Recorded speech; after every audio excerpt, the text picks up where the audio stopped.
Votre véhicule est équipé d'un moniteur de pression des pneus TPMS. Le témoin du moniteur de basse pression s'allume et ce message d'avertissement s'affiche dans le centre d'information du véhicule si la pression d'un ou de plusieurs pneus est basse et qu'ils doivent être gonflés. Gonflez-le ou les pneus concernés à la pression à froid recommandée indiquée sur l'étiquette des renseignements sur les pneus et le chargement. Cette étiquette offre des renseignements importants d'un seul coup d'œil. Elle indique les dimensions et pressions appropriées des pneus ainsi que le nombre maximal d'occupants et la capacité de charge maximale pour votre véhicule. Veuillez consulter votre manuel du conducteur pour connaître l'emplacement de l'étiquette des renseignements sur les pneus et le chargement sur votre véhicule. Les pneus sont considérés froids lorsque le véhicule a été stationné pendant au moins 3 heures ou qu'il a été conduit pendant moins de 1,5 km à une vitesse modérée. Vous pouvez vérifier la pression de tous les pneus à l'exception de la roue de secours, le cas échéant, sur le centre d'information du véhicule. L'ordre des valeurs de pression des pneus correspond à l'ordre réel en fonction de la position des pneus.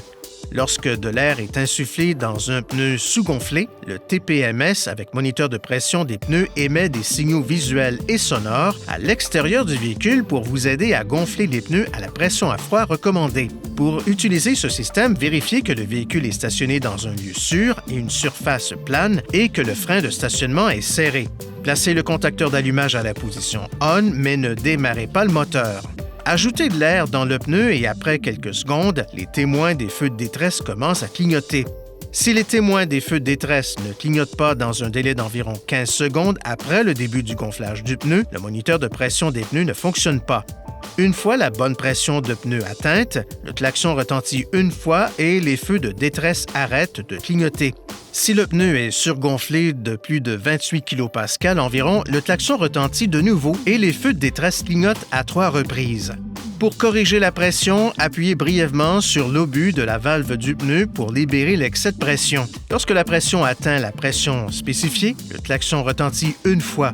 Une fois la pression des pneus ajustée, conduisez le véhicule à une vitesse supérieure à 26 km/h. L'avertissement et le témoin disparaissent alors. Si le témoin du moniteur de basse pression clignote pendant environ 1 minute et reste allumé une fois le contact mis, le TPMS ne fonctionne pas correctement.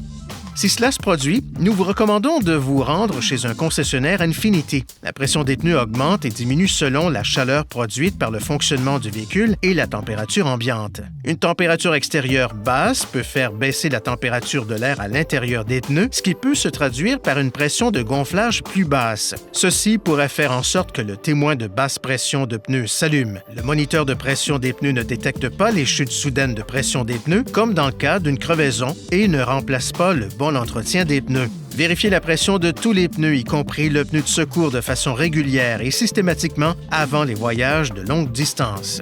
Veuillez consulter le manuel du conducteur pour obtenir des renseignements importants concernant la sécurité et les limites du système et pour en savoir davantage au sujet de son utilisation et de ses caractéristiques.